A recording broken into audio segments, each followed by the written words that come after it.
মুখটা দেখা একদিন হইবে রে তোর যন্ত্রণা। কিসের এত বড়াই তোমার মাটির দেহ লইয়া, ময়রা দেখো পোকামাকড় শেষ করবে সব খাইয়া। কিসের এত বড়াই তোমার মাটির দেহ লইয়া, ময়রা দেখো পোকামাকড় শেষ করবে সব খাইয়া। এই দুনিয়া ছাড়তে হবে অহংকার আর কইরো না, এই দুনিয়া ছাড়তে হবে অহংকার আর কইরো না। নিজের মুখটা দেখা একদিন হইবে তোমার যন্ত্রণা, নিজের মুখটা দেখা একদিন হইবে রে তোর যন্ত্রণা। ক্ষমতার বড়াই কইরো না ভাই, সে আর চিরদিন থাকে না। পাওয়ারের বড়াই কইরো না বোন, সে আর চিরদিন থাকে না। নিজের চেয়ার দেখা একদিন হইবে তোমার যন্ত্রণা, নিজের চেয়ার দেখা একদিন হইবে তোমার যন্ত্রণা। কথা ঠিক আছে তো? এই চেহারার সৌন্দর্য চিরদিন থাকবে না, যৌবনের গরম চিরদিন থাকবে না। সোজা মানুষটা কুজা হয়ে যাবে, কালো চোখের মনিটা খোলা হয়ে যাবে, কালো চুলগুলো সাদা হয়ে যাবে। একদিন সব শক্তি সব ক্ষমতা চূর্ণ বিচূর্ণ হয়ে যাবে। পৃথিবী ছেড়ে অনন্তকালের দিকে পাড়ি জমাতে হবে।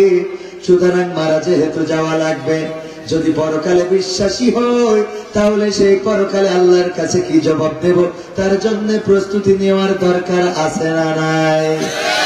যারা প্রস্তুতি নেয় নাই বিপদে পড়েছে না পড়ে নাই?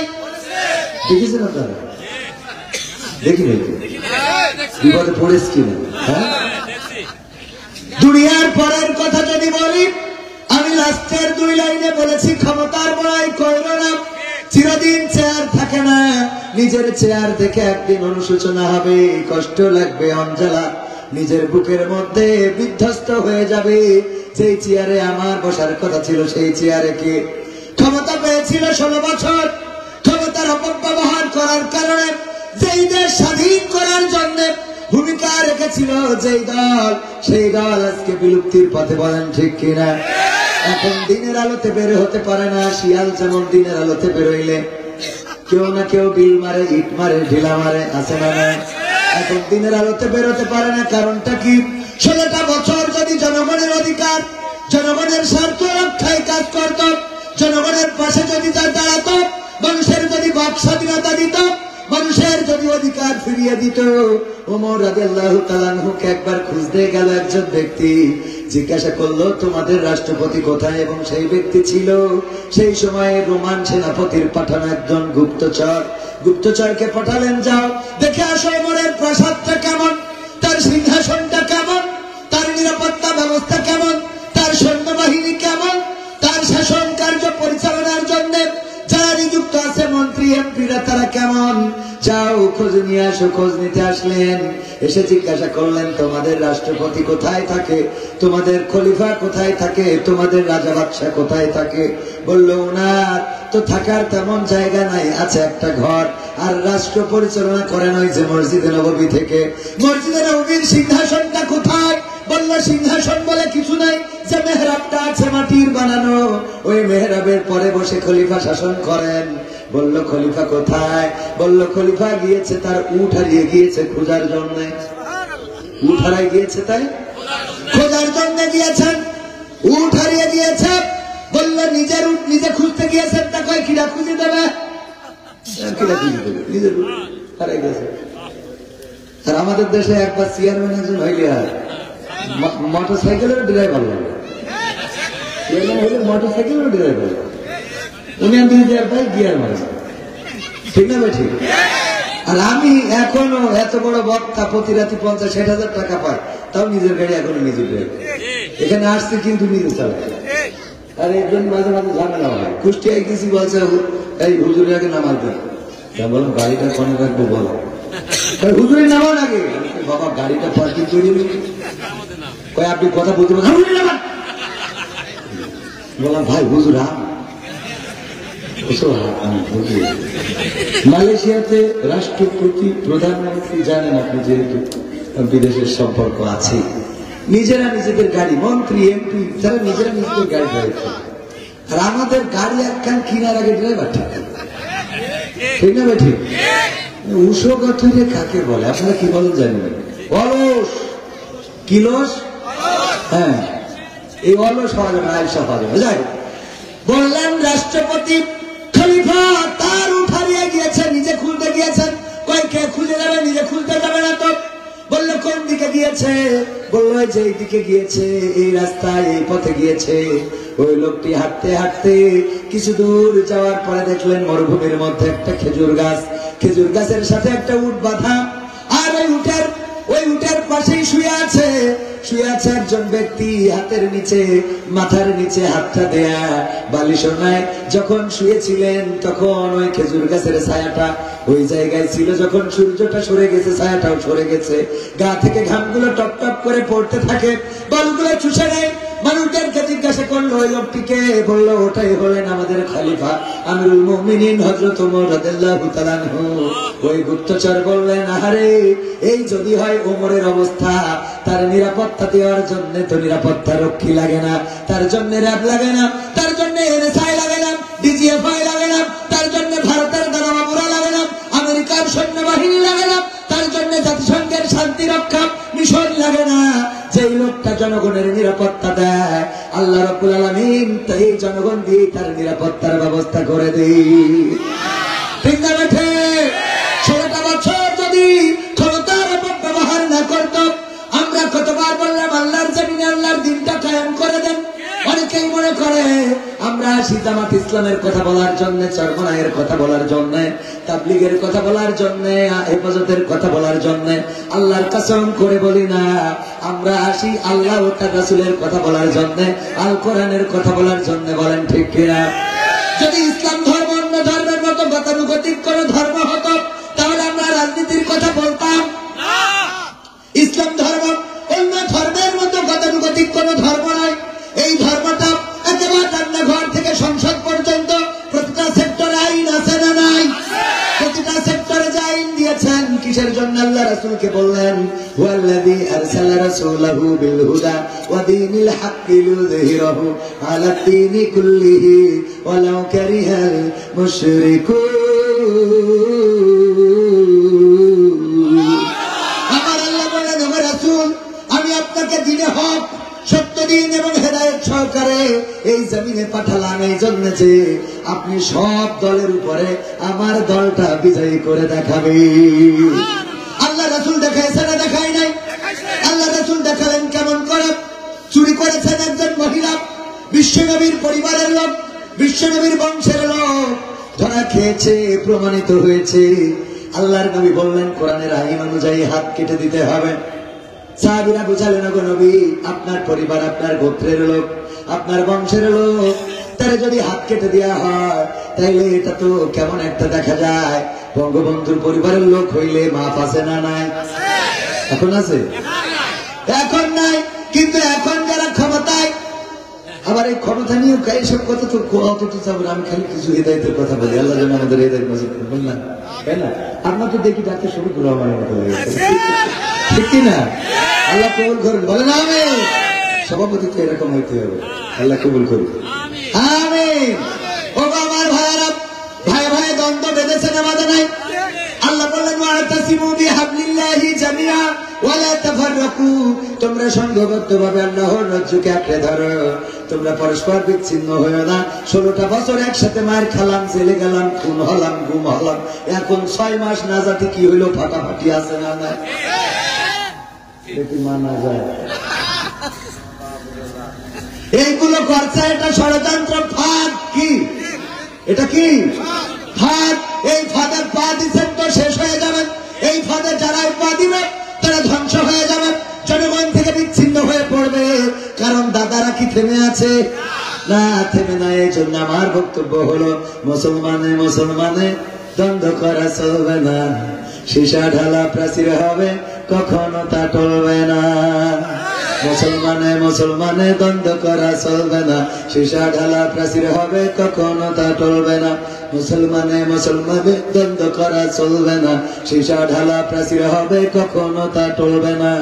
তবেই শান্তি পাবে, অশান্তি দূর হবে, তবেই শান্তি পাবে, অশান্তি দূর হবে। কেউ আর মুসলমানের বাজে কথা বলবে না, মুসলমানে মুসলমানে দ্বন্দ্ব করা চলবে না, সীসা ঢালা প্রাচীর হবে কখনো তা টলবে না। কে আমি, কে বিএনপি, কে জামাত ইসলাম, এটা আমাদের নয় পরিচয়, মুসলিম মোর নাম। কে আমি, কে বিএনপি, কে জামাত ইসলাম, এটা আমাদের নয় পরিচয়, মুসলিম মোর নাম। একথা মানলে পরে শান্তি আসবে ঘরে, একথা মানলে পরে শান্তি আসবে ঘরে। কেউ আর মুসলমানের বাজে কথা বলবে না, মুসলমানে মুসলমানে দ্বন্দ্ব করা চলবে না, সীসা ঢালা প্রাচীর হবে কখনো তা টলবে না। মাঝাবের লড়াই যদি চলে, শান্তি আসবে না রে ভাই কোনই কৌশলে। বিএনপি জামাতের মাঝে লড়াই যদি চলে, শান্তি আসবে না রে ভাই কোনই কৌশলে। ছাত্রদল ছাত্র শিবিরের মাঝে লড়াই যদি চলে, শান্তি আসবে না রে ভাই কোনই কৌশলে। ঐক্যবদ্ধ ভাবে থাকলে শান্তি পাবে, ঐক্যবদ্ধ ভাবে থাকলে শান্তি পাবে, এছাড়া শান্তি পাবার রাস্তা কবু মিলবে না। ঠিক আছে? মুসলমানে মুসলমানে দ্বন্দ্ব করা চলবে না, সীসা ঢালা প্রাচীর হবে কখনো তা টলবে। মুসলমান যদি ঐক্যবদ্ধ থাকে তাহলে তাদেরকে কেউ ক্ষতি করতে পারবে না। যারা এতদিন 16টা বছর ধরে মার খেয়েছেন, জেলে গিয়েছেন, খুন হয়েছে, গুম হয়েছে, নির্যাতনের শিকার, জুলুমের শিকার হয়েছেন, কি এমন হয়ে গেল 6টা মাস ধৈর্য ধরতে পারেন না?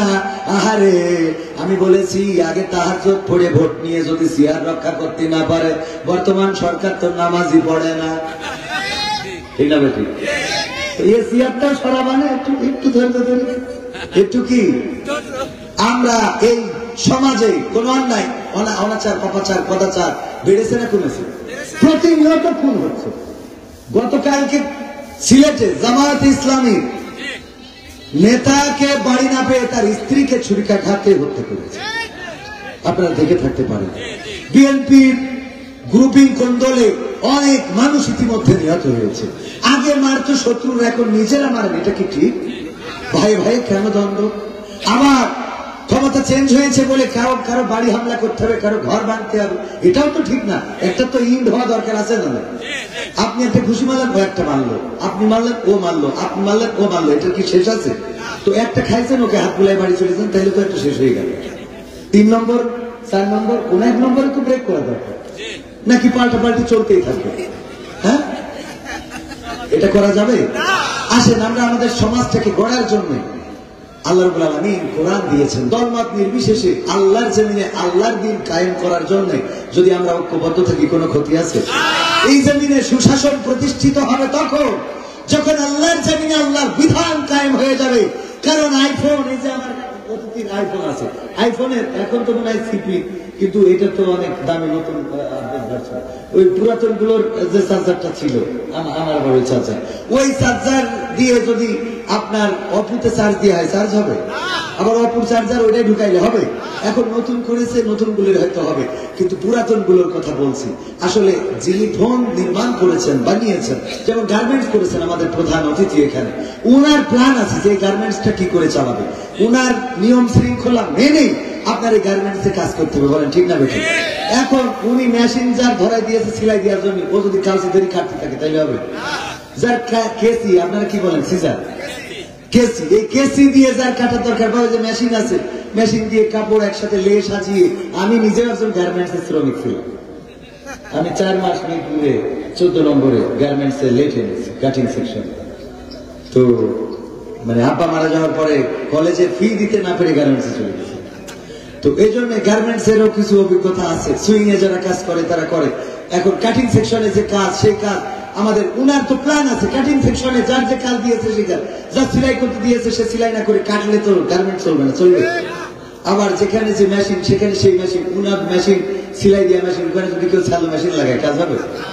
তো আমরা আল্লাহর জমিনে এই কাজটা করতেছি। আল্লাহ আইন দিয়েছে যে চোর চুরি করলে হাত কেটে দাও, আমরা নতুন আইন বানাইছি যে চোর চুরি করলে, কলা চুরি যারা করে, কচু চুরি যারা করে ওদের বিপদে ফেলবে, কিন্তু ওই যে বড় বড় টাকা চুরি করে সুইজারল্যান্ডে রাখে ওর কিছু বলবে না। ঠিক না বেঠে? কানাডায় বেগম পড়ায় বাড়ি, ওইটার কোনো অসুবিধা নেই। ও বড় বড় চুরি করলে ওরা ফেমাস। ওরা কি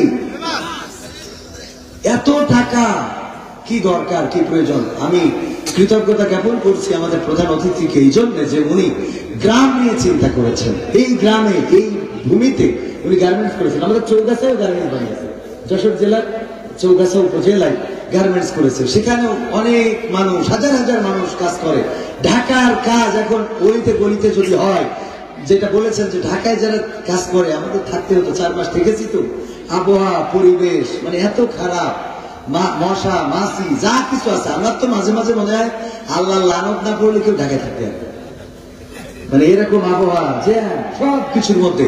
আর এখানে আছে আমার মোহতারাম তো বললো যে সিয়ারা সব পরিমণির মতো, কারণ সুন্দর জায়গায় এয়ার কন্ডিশন বা ফ্যানের নিচে একেবারে হাঁটু হাঁটুর মধ্যে যে কালো মানুষ সেও পরিষ্কার হয়ে যাচ্ছে। তো এই গ্রাম নিয়ে যে ভূমিকা রাখছেন আলহামদুলিল্লাহ, অর্থগুলো যদি এইভাবে কাজে লাগানো হয় আমাদের দেশ উন্নতি হবে। ঠিক কিনা? ওনারা রেমিট্যান্স নিয়ে আসেন, উনাদের কাপড়গুলো, এই গার্মেন্টস এর পোশাকগুলো চলে যায় বিদেশে। আমাদের দেশের পোশাকের অনেক কদর অন্যান্য দেশে, আমরা যদিও বুঝি না, উনারা সেই দেশে রপ্তানি করে রেমিট্যান্স নিয়ে আসেন, যে রেমিট্যান্স দিয়ে আমাদের দেশের অর্থনীতির চাকা সচল রয়েছে। অথচ আমরা ব্যবসায়ীদের নিরাপত্তা দিতে পারি নাই, যারা কাজ করে শ্রমিকের নিরাপত্তা দিতে পারি নাই, তাদের মজুরি, তাদের যা কিছু প্রয়োজন, তাদের চাহিদা, তাদের অধিকার, সেগুলো নিয়ে কথা না বলে, বরং যখন আমরা নেতা হয়েছি, এমপি হয়েছি, মন্ত্রী হয়েছি, তখন আমরা আঙ্গুল ফুলে, অনেকেই বলে কলা গাছ, আমি বলি কলা গাছ না বট গাছ হয়েছে। ঠিক না বেঠে? কলা গাছ তো আপনারা দেখেছেন, কলা গাছ কেউ কি দেখেছেন এরকম মোটা হয়? কলা গাছ যা মোটা হয় ওর বাইরে ও জীবনও মোটা, আমার বাইরে ফেলবো হবে। ঠিক না বেঠে?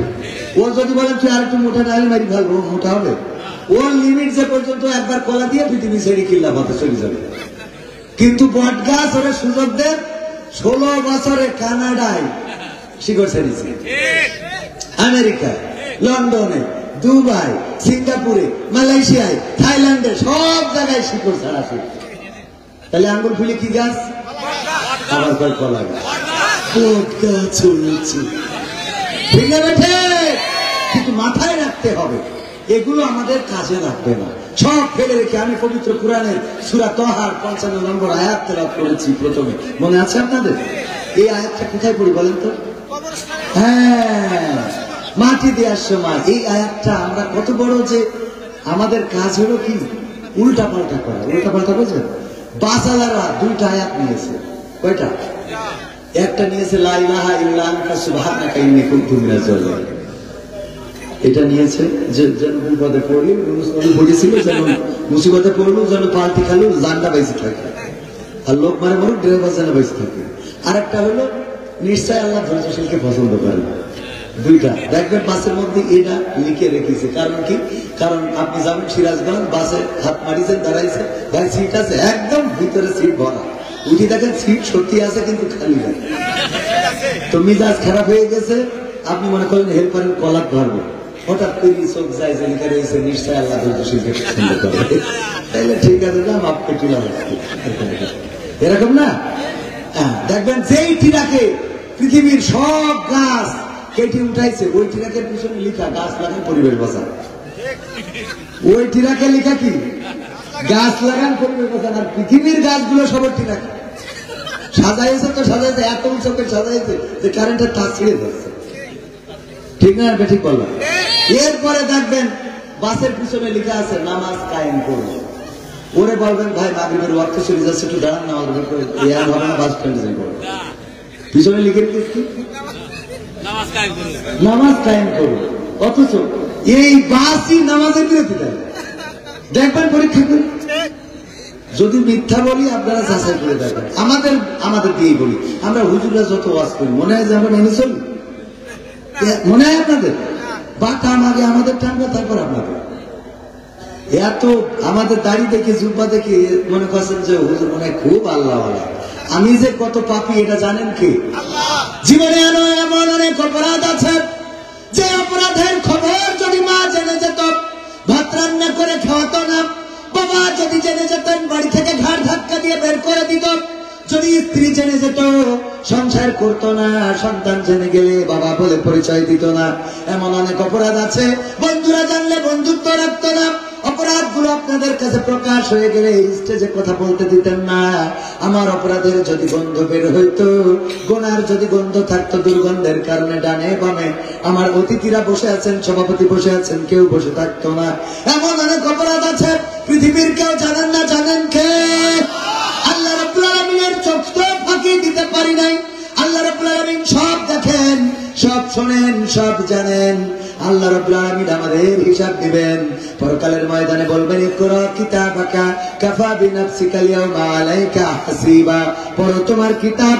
এই কিতাব হাতে ধরিয়ে দিবেন, দিয়ে বলবেন পড়ো তোমার কিতাব, পড়ে তুমি তোমার হিসাব করে দাও। তোমার হিসাব করার জন্য তুমি যথেষ্ট। প্রতিটা পৃষ্ঠায় পৃষ্ঠায় অপরাধ আছে না নাই? সকালবেলা ফজরের নামাজ জামাতে পড়েছি কতজন? নিজেদের বিবেকের কাছে প্রশ্ন করেন। পবিত্র কোরআন পড়ে দিনের শুরুটা করেছি কতজন? নিজেদের বিবেকের কাছে প্রশ্ন করেন। আল্লাহর হুকুম মেনে চললাম কতজন? নিজের বিবেকের কাছে প্রশ্ন করেন। রাসূল সাল্লাল্লাহু আলাইহি সাল্লামের তরিকা মেনে চললাম কতজন? নিজের বিবেকের কাছে প্রশ্ন করেন। আল্লাহ না করুন যদি আজকের দিনটা আমাদের শেষ দিন হয়ে যায়, আগামীকাল আল্লাহর সামনে কি নিয়ে দাঁড়াবেন একটু চিন্তা কি করেছেন? আছে? আগামীকালকে আল্লাহ যদি তার সামনে দাঁড় করা, কি দেখাবেন আল্লাহর কাছে? যে আল্লাহ আমার 20 বছর 30 বছর 40 50 60 বছরের জিন্দেগিতে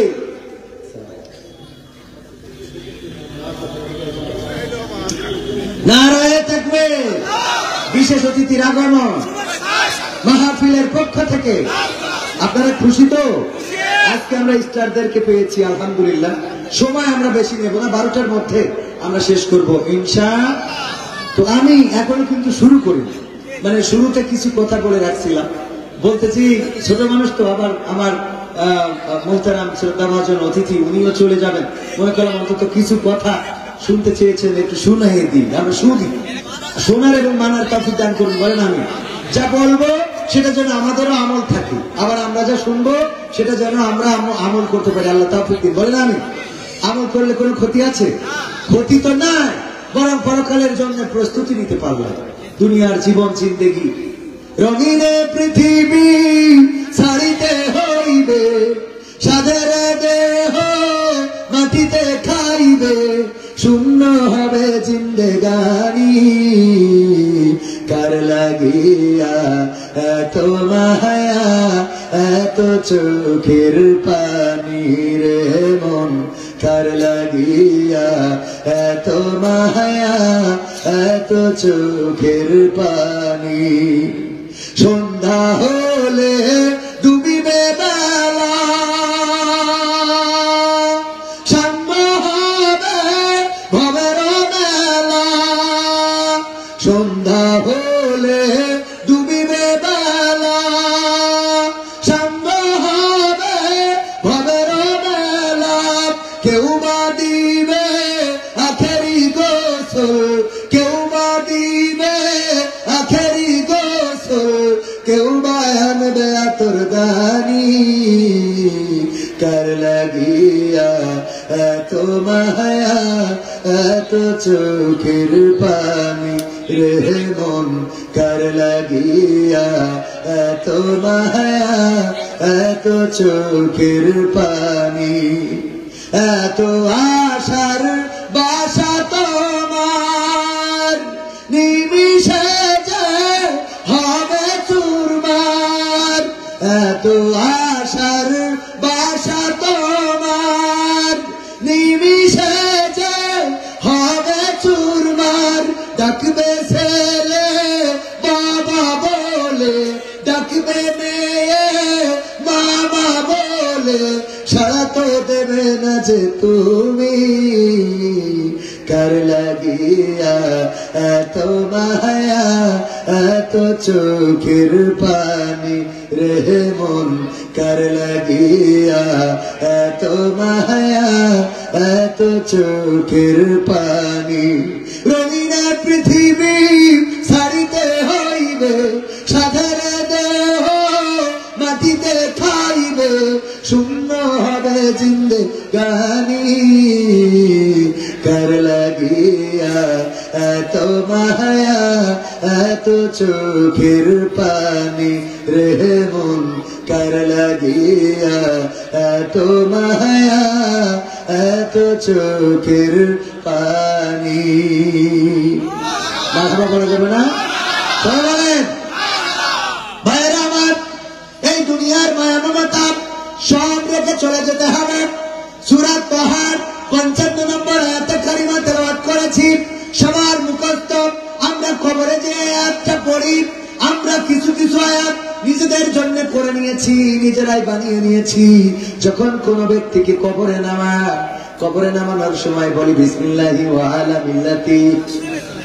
রাসূলের পথে চলেছে কিনা, রাসূলের কথা বলেছে কিনা, রাসূলের আনিত বিধান বিশ্বাস করেছে কিনা, রাসূল যেই পথে চলতে বলেছেন সেই পথে তার জীবন পরিচালিত করেছে কিনা, স্ত্রী সন্তানদেরকে রাসূলের দেখানো পথে চালিয়েছে কিনা। যদি না চালিয়ে থাকে, আল্লাহর জমিনে আল্লাহর দ্বীন কায়েম করার জন্য রাসূলকে পাঠালেন, বললেন হুয়াল্লাযী আরসালা রাসূলাহু বিল হুদা ওয়া দীনিল হক লিইয়ুযহিরাহু আলাদ দীনি কুল্লিহি ওয়ালাউ কারিহাল মুশরিকুন। সূরা সাফ আগেই বলেছি, আল্লাহ বললেন ওগো নবী পাঠালাম দ্বীনে হক, সত্য দ্বীন এবং হেদায়েত সহকারে, যাতে সব দ্বীনের উপরে আমার দ্বীনকে বিজয়ী করে দেখাও। এই বিজয়ী করে দেখানোর দায়িত্ব ছিল রাসূলের, তিনি করে দিয়ে গেছেন। এখন এই দায়িত্ব কাদের উপরে? আমাদের উপরে, রাসূলের উম্মত ওয়ারাসাতুল আম্বিয়া, আলেমদের উপরে, উলামায়ে কেরামের উপরে, তার উম্মতের উপরে। সুতরাং আমরা আল্লাহর দ্বীন বাস্তবায়নের জন্য যদি প্রচেষ্টা না করি, মারা যাওয়ার পরে কোন ইমাম যদি বলে বিসমিল্লাহি ওয়া আলা মিল্লাতি রাসূলিল্লাহ, আমার রাসূল, ওই লাশটাকে কি কাঁধে নেবেন? কেন নিবে না? ভাইজান তো বিএনপির লোক, কে লোক? আমি সারা গায়ে দাড়ি পাল্লা লাগাই এসে বলতেছি, ওগো আমার সভাপতি, আমি আপনার ভালোবাসি। কে? আবার তারেক জিয়ার বললাম, ওগো তারেক জিয়া, আমি খালেদা জিয়ার ভালোবাসি। তারেক জিয়া বলবে ধরিয়াকে পাঠান। ও যদি আমার আম্মার ভালোবাসতে তো সারা গায়ে দাড়ি ফেলতে, দুই একটা ধারে সুস্থ থাকে। কথা বল, ঠিক আছে? ঠিক। বিসমিল্লাহি ওয়া আলা মিল্লাতি রাসূলিল্লাহ বলে আপনি কবরে নামায় রেখে আসলেন। যদি আল্লাহ রাসূলের পথের না হয়, যদি আল্লাহ রাসূলের দ্বীনের না হয়, আল্লাহ রাসূলের দ্বীনের প্রতি যদি ঈমান না আনেন, দাড়ি টুপি পাঞ্জাবি জুব্বা, আল্লাহর কোরআন আল্লাহর পথ, আল্লাহ রাসূল যে পথে চলতে বলেছেন, যদি এটার সাথে ওনার সম্পৃক্ততা না থাকে, তাই আমার রাসূল কি উনাকে মানবে? কতখানি মানবে? আমি আরো উদাহরণ দিতে চাই, বলি আমাদের অবস্থা হয় এরকম, আল্লাহ রাসূল যেটা বলবে সেটা হলো, একজন বিয়ে করেছে, তার মুখে দাড়ি, কি তো ওই অনেক মেয়ে আছে দেখেন দাড়ি কিন্তু পছন্দ করতে চায় না, দাড়ি আল্লাহ ছেলে বিয়ে করবে না।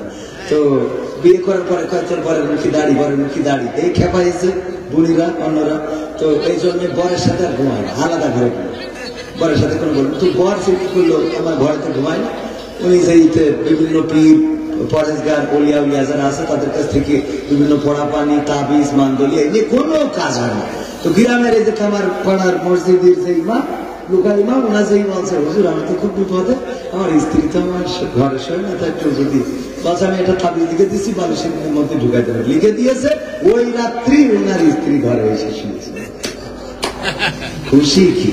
সকালবেলা গোসল করে চলে গেছে বাজারে, বেলকুচিতে কায়দা মতো বাজার করে এনে মাছ, গোশ, ডাল, হাতির গোশ, ঘোড়ার গোশ, ভেড়ার গোশ, হাতির গোশ, তারপরে শোল মাছ, বোল মাছ, মানে পৃথিবীর যা আছে মনের আনন্দ আছে। বউ আমার ঘরে শুয়েছে, হুজুরিরা যাত্রা করে খাওয়া। তো এই নিয়ে বাজার করে এনে স্ত্রী বলছে রান্না করো। বলছে কেন? বলছে রান্না করার একটা ঘটনা আছে। কিসের ঘটনা বলতে? আরে বাবা রান্না করে তো আমি একজনের দাওয়াত করেছি, খাওয়াবো, এত রাঁধতে হবে কেন? রাখবো না কেন? তোমার বিয়ে করতে গিয়ে আমার কত কষ্ট হয়েছে, তুমি আমার ঘরে শুতে না, কত কষ্ট কথা।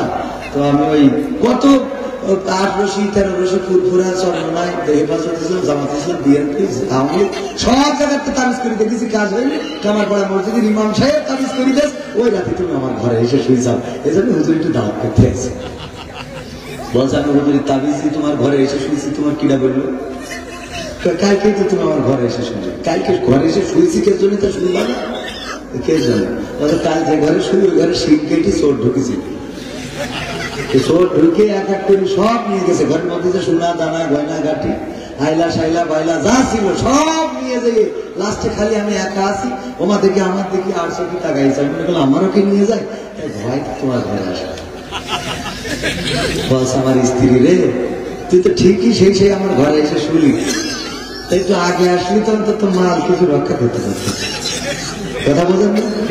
আল্লাহর নবী এই কথাই বলবেন, ও আল্লাহর বান্দা তুমি সেই তো বিসমিল্লাহি ওয়া আলা মিল্লাতি রাসূলিল্লাহ, ঠিকই তো আল্লাহর নামে আমার কান্দা তুলে দিয়েছে, তখন তো একটু আগে আসলি তো আমি তোমার নিয়ে সুপারিশ করতে পারতাম। ঠিক আছে? যখন মরি গেছে নামাজ নাই রোজা নাই, রোজার মাসে তো রে বাবা হ্যাঁ আগা গুড়া রোজা থাকে, কি গুড়া? আগা গুড়া, মানে প্রথমটা লাস্টেরটা, মাঝখানে সব ফাঁকা ফাঁকা। ঠিক না বেটে? আছে না?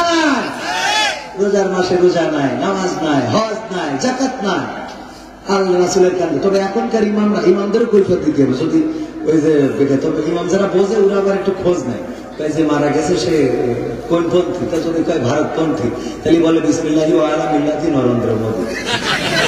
আল্লাহ মানে নরেন্দ্র মোদীর কান্দে দিলাম, জাপান করে বোঝেননি? আর যদি আমেরিকা পন্থী তাহলে বলে বিসমিল্লাহি ওয়া আলা মিল্লাতি ডোনাল্ড ট্রাম্প। ও নিয়ে জাপান করবো, রাসূলের কান্দে তুলে আমি তাই রাসূলের কথা চলে রাসূলের কান্দে তুলে দেবো। ঠিক আছে? যাই হোক ভাইয়ার আমার, সূরা তাহার 55 নম্বর আয়াত আমরা কবরে যেয়ে পড়ি, কিন্তু আমরা একদিনও ভাবি নাই কেন এই আয়াতটা কবরে যেয়ে পড়বো। আয়াতের সরল অর্থ হলো, একেবারে আঞ্চলিক বাংলার অর্থ হলো, মানুষ তোমাকে মাটি থেকে আল্লাহ সৃষ্টি করেছে, আবার এই মাটিতে ঢুকাবে, আবার একদিন এই মাটি থেকে জীবন্ত করে উঠাবে কার সামনে? তো মরে গেছে যে ওরে যখন এই কথা বলে ও তো কয় যে তোদের থাপড়াই দাঁত খুলে দেওয়ার দরকার, আমার তো খেলা পায় না, তোদের হিসাব তোরা কর। ঠিক না বেঠিক? আমার তো খেলা পায় না, আমি তো আজ মরে গেলাম, আমার এই কথা শোনায় লাভ আছে? কথা কয় না। ধরেন যে একজনের পা ভেঙে গেছে, তা পা ভেঙে গেলে ওর প্লাস্টার করে না করে না? প্লাস্টার করি পায়ে দড়ি বেঁধে টানটানি করে ঠিক দিয়েছে। এখন যদি আমার সভাপতি চাইলে বলে যে বাইক জোরে চালাতি নেই, জোরে চালালে পা ভেঙে যায়, পা ভাঙলে প্লাস্টার করে করি দড়ি বেঁধে খাটের সাথে টানটানি করে ঠিক দেয় যাতে সোজা হয়, ও বলবে এই কথা আমার বলে লাভ, আমি তো জোরে চালাই পা ভেঙে কিল্লা পাতে পাতালে যায়নি, হাসপাতালে আছে। কথা কয় না? বরং এখনো যে অ্যাক্সিডেন্ট করেনি তারা একটু বললি সাবধান করেন, যে জন্য একটু আস্তে করে গিয়ার দাও, লাইলাতুল ফেব্রুয়ারি এত জোরে মারার দরকার নেই। ঠিক না বেঠে?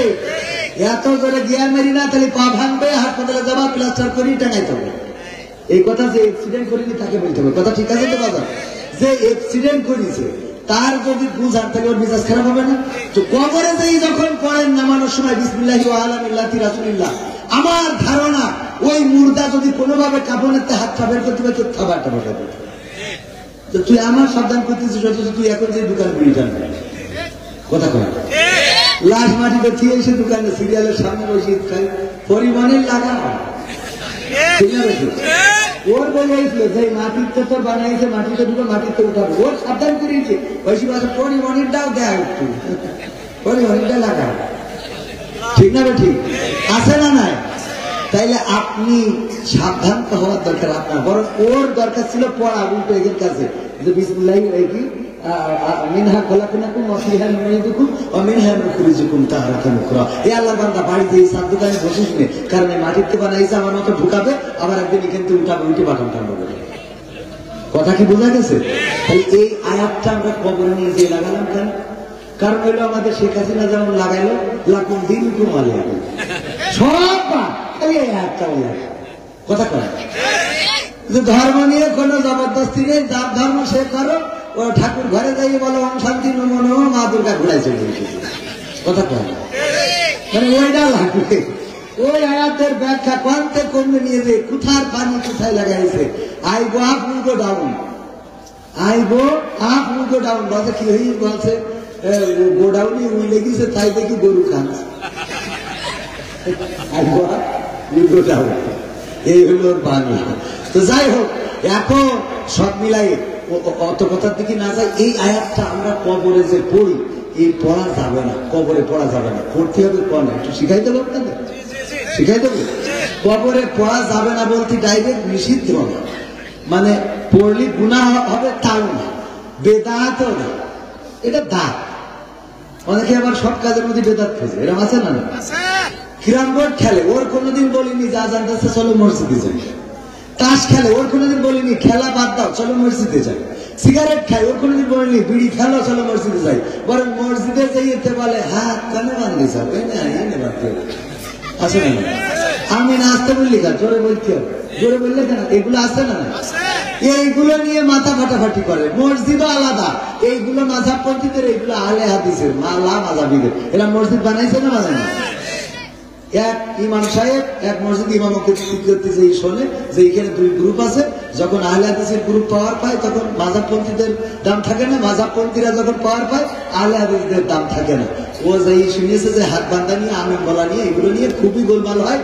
ও যেই নামাজ পড়াতে যেয়ে বুঝে শুনে নিয়ত করিস আল্লাহু আকবার, এটা কোথায়? কপালে। লোকজন বলতে এতদিন তো আমাদের বান্দা ছিল, হাত তো তাও লিমিটের মধ্যে ছিল, একটা বুকির পরে নাই নিচে নামে দিবেন, তো সব বাউন্ডারি ক্রস করে একেবারে বর্ডারে বেঁধে দিয়েছে। হাত বেঁধেছে কোথায়? কপালের পরে। ইমাম সাহেব বলে, ইমাম সাহেব আমরা আহলে হাদিস আর মাযহাবপন্থী, যাই হোক দুই পন্থী, আমরা এতদিন বিভেদ করেছি, এটা ঠিক আছে হাত বাঁধা নিয়ে, কিন্তু হাত তো এতদিন তো ওই যে কি বিপদ সীমার মধ্যে ছিল, এখন তো বিপদ সীমা পারেই গেছে। কপালে বাঁধলেন কেন? বলছে কপালে বাঁধেছি এই মসজিদে ইমামতি করতে এসে যা শুনলাম, তাতে করে কপালে বাঁধা ছাড়া কোনো রাস্তা নেই। কারণ বুক আর নাভি দুই, এই জায়গার ইমামরা কেউ ঠিক করতে পারিনি। আমি চিন্তা করে দেখলাম বুক আর নাভি কিয়ামত পর্যন্ত ঠিক করা সম্ভব না, আগে কপালটা ঠিক করতে। কথা কি বোঝা গেছে? আগে ঠিক করা লাগবে কি? মুসলমানদের কপালের অবস্থা খারাপ, কপাল ঠিক করা লাগবে। আমরা বুঝি কম, বলি বেশি, জানি না মানি বেশি। যা করা দরকার সেটা বাদ দিয়ে, যেমন ধরেন এই যে গার্মেন্টসে কাজ করতেছে মহিলারা, তাদের রিজিকের ব্যবস্থা হয়েছে না? হয়েছে কিনা? দেখবেন হঠাৎ করে ফতোয়া ঝাড়বে গার্মেন্টসের কাজ করা যায় বেদা। মহিলাদের কাজে অনেকেই উৎসাহিত করে, মহিলাদের কাজ করা যাবে না, এই করা যাবে না, তাই করে। আমি ইদানিং উৎসাহিত করতেছি যে আপনারা মহিলাদেরকে স্কুটি কিনে দেবেন। কি কিনে দেবেন? স্কুটি। কেন কিনে দেবেন?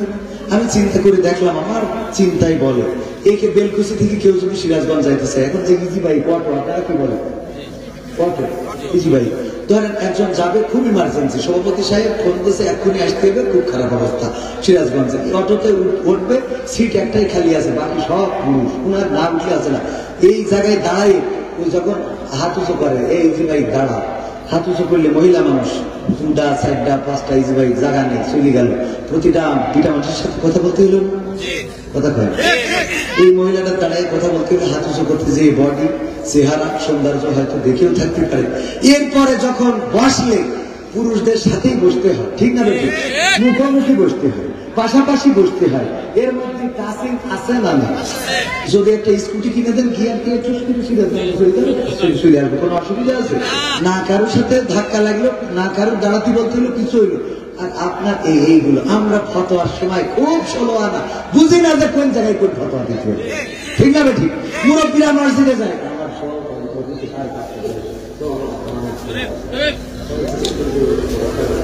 না না আমি তো আরো আগে চলে যাবো, আমি আর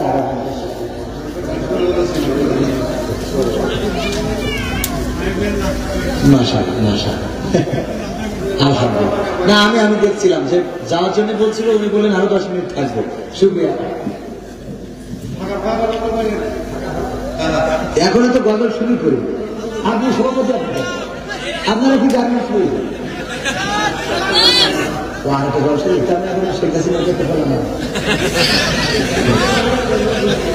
আপনি শুধু শুধু জানেন, পালাবো না, পালাবো না হবে ইনশা। আধা ঘন্টা এখন আছে, আমার আল্লাহ ভাই আবার ওয়াজ করতে চলে গেছে, ভাই আমারও ওয়াজ করবে, আমার শেষের দিন ওয়াজ করবে, আমি চলে যাবো। আল্লাহ কবুল করুন, বলেন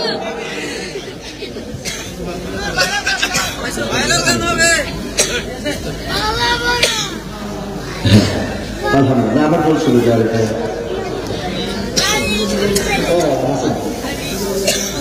মাশাআল্লাহ মাশাআল্লাহ আলহামদুলিল্লাহ আলহামদুলিল্লাহ। আজকে মাহফিল হয়ে গেছে দুইটা পাশাপাশি, আবার ওখানে বক্তৃতা দিয়ে এখানে এসলো, মানে মাহফিলে দুইটাই তো মনে হয় লোকের অবস্থা খারাপ নাকি না? ওইটাই একটু বেশি কম, মানে ওই দুইটা ভাগ হয়ে গেছে, মানে এই জায়গার লোক ভাবছে। হ্যাঁ, তো আমরা ফাঁকা ফাঁকা ওবায়দুল কাদেরের গান, শেখ হাসিনার গান, গণতন্ত্রের গান শুনবো ইনশাআল্লাহ। কিন্তু মানুষ যে একটা সঙ্গীত শোনানো দরকার, আবার ওয়াইজির মানুষ ওয়াজের হক আদায় করার দরকার আছে না? তাই আমি বলেছি যে সূরা তাহার 55 নম্বর আয়াত আমরা যে কবরে পড়ি, এই আয়াতটা কবরে পড়া যাবে না বলতে, পড়লে গুনাহ হবে এমন না, পড়লে অসুবিধা হবে এমন না, পড়তে পারবেন, কিন্তু এই আয়াত ওখানে পড়ার জন্য না। কথা কি বোঝা গেছে? তাইলে কোথায় পড়ার জন্য সেটা জানাবো, আজকে শিখে যাবেন এবং আগামীতে এইটা প্রয়োগ করবেন। মনে থাকবে? মনে থাকবে ইনশাআল্লাহ। ক্ষমতায় কেউ স্থায়ী হয় না, হোক না সে হাসিনা কি বারে না, সে আরটা চিরকাল থাকে না। ক্ষমতায় কেউ স্থায়ী হয় না, মুজিবুর বেশি দিন থাকেনি, জিয়াউর কেউ তো রাখেনি। মুজিবুর বেশি দিন থাকেনি, জিয়াউর কেউ তো রাখেনি।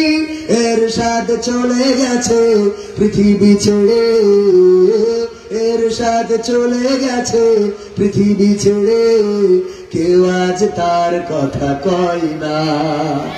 ক্ষমতায় কেউ স্থায়ী হয় না, হাসিনা ক্ষমতা ধরে রাখতে আয়না ঘর বানিয়েছিল, জনগণের রোশানলে দাদার দেশে পালিয়ে গেল। হাসিনা ক্ষমতা ধরে রাখতে আয়না ঘর বানিয়েছিল, জনগণের রোশানলে দাদার দেশে পালিয়ে গেল। বিবি হারুনের পাশে আর, বিবি হারুনের পাশে আর পরিমণিদের দেখা যায় না। ক্ষমতায় কেউ স্থায়ী হয় না, হোক না সে হাসিনা কি বারে না, সে আরটা চিরকাল থাকে না। ঠিক না বেঠে?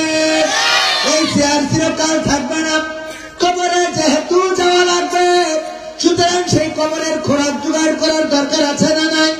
আমাদের আমন্ত্রিত মেহমান জনাব মোহাম্মদ আরিফুল ইসলাম সোহেল সাহেব এবং আমাদের সাবেক চেয়ারম্যান এসেছেন। ওগো আমার ভাইরা, মাওলানা মাহবুব রশিদ শামীম ভাই, সাবেক চেয়ারম্যান আপনাদের, উনি এসেছেন। ওনারাও কথা বলবেন। আমরা আধা ঘন্টার মধ্যে আমার আলোচনা শেষ করব, তারপরে ওনাদের কথা শুনবো, তারপরে মোনাজাত করে একসাথে যাইতে অসুবিধা হবে। দেখা যাবে ইনশাআল্লাহ? দেখা যাবে? এই কথা বলাতে যে দু একজন উঠছে, বাজানের ওই টুকি সাত করতে পারে, আবার মসজিদের মুয়াজ্জিন, ইমাম, এর একটা মাস মুফতা নেই, অনেক কাজ থাকে, ঠিকই? তো যাই হোক, এত রাত করা ঠিক না। তারপরেও আমরা বেশি সময় নেব না, আখেরি মোনাজাত না করে চলে যাবো। কে কে হাত উঁচু করেন? সবাই থাকবে? আখেরি মোনাজাত না করে সবাই থাকবেন ইনশাআল্লাহ? কবুল করুন, বলেন আমি। কিন্তু দেখবো যে এই সবাই হাত তো তুললেন না, দেখি উঠলে কিন্তু ডাক দিয়ে বসাবো, ডাক দিয়ে বসাবো, না হলে দেখি স্টেজে নিয়ে আসবো, সবার সাথে সালাম দিয়ে বিদায় নিয়ে তারপরে যাবো ইনশাআল্লাহ।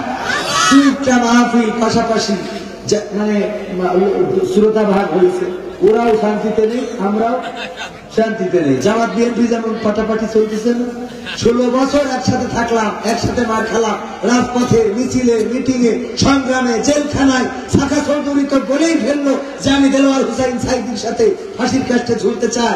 এমনকি আলী হাসান মোহাম্মদ মুজাহিদ এবং বিএনপির শাখা চৌধুরী সালাউদ্দিন কাদের চৌধুরী দুইজনকে একই দিনে ফাঁসির কাস্টে ঝুলানো হলো। তার মানে একই সাথে একই পথে লড়েছে, মরেছে, খুন হয়েছে, গুম হয়েছে।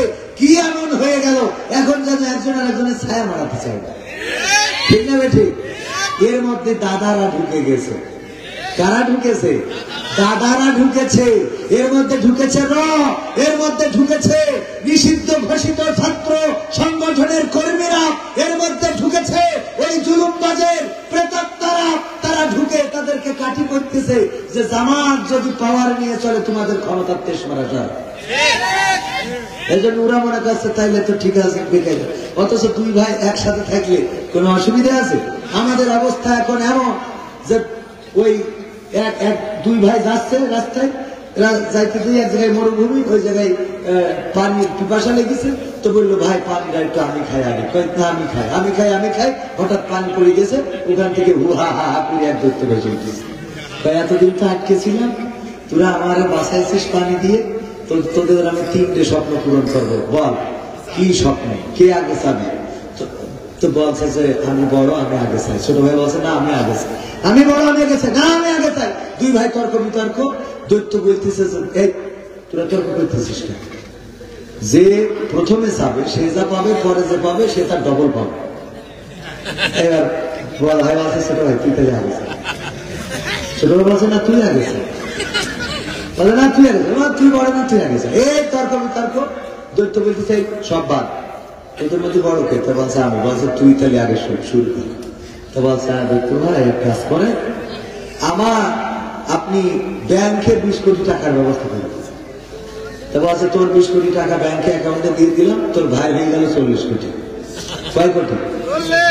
এবার বলছে দৈত্য ভাই দ্বিতীয় কাজ যেটা, সেটা হলো আমার সিরাজগঞ্জ বেলকুচি, তুই না সিরাজগঞ্জ শহরের পরে 5 তলা একটা বাড়ি দেন। বলছে তোর একটা হুহা হয়ে গেল, তোর একটা বাড়ি, আর তোর ভাই হলো 5 তলা সিরাজগঞ্জের মধ্যে 2 জন। কয়টা? এবার বলছে আর একটা চাওয়া আছে, 3 নম্বর চাওয়া হলো দৈত্য ভাই আপনি আমার 1 চোখ কানা করে দিন আর 1 পাখুড়া করে। 1 চোখ কানা আর 1 পাখুড়া। দৈত্য বলতেছে তোরা আর মানুষই হইল, তোরা কি মানুষ হইলি রে? এখন তোর তো 1 চোখ কানা আর 1 পাখুড়া, তাও তো দেখি শুনি ওই 20 কোটি টাকা আর বাড়িটা ভোগ করবি। তোর ভাই তো 2টা কানা আর 2 পাখুড়া থাকে, ডবল তো লাস্টারটা কি নিয়েছে? 1 চোখ কানা 1 পাখুড়া, তো 2 পাখুড়া হয়। মানে এখন অবস্থায় এমন যে আমাদের যা হয় হোক, কিন্তু ওরা যেন না কথা কয়, ঠিক না? ঠিক। এইগুলো বাদ দিয়ে আসুন, আমরা ঐক্যবদ্ধ থাকি।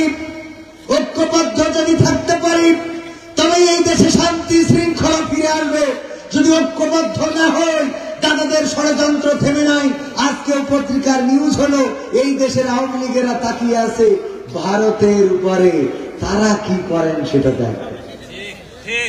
খেয়াল করেছেন কিনা? এমনকি আমেরিকায় ছিল স্লোগান দিয়েছে, হ্যাঁ we love Modi, I love Modi. দেখেছেন না? দেখেন শেখ হাসিনার নাম ধরে স্লোগান দিয়ে বাজে দেবে আমরা মোদিকে ভালোবাসি। কাকে ভালোবাসে? ওদের আকাঙ্ক্ষা হলো মোদি একটা কিছু করে দেবে। ভাই এই দেশ জনগণের, এই বাংলাদেশ জনগণ রক্ত দিয়ে এনেছে, সুতরাং এই দেশে কি হবে কি হবে না সেটা ঠিক করবে বাংলাদেশের জনগণ। দাদার দেশের প্রেসক্রিপশনে আর বাংলাদেশ চলতে দেওয়া হবে না। যারা দাদার দেশের পক্ষ নিয়ে কথা বলবে তাদেরকেই দাদার দেশের ভিসা দিয়ে দেওয়া হবে, ঠিক না? ঠিক।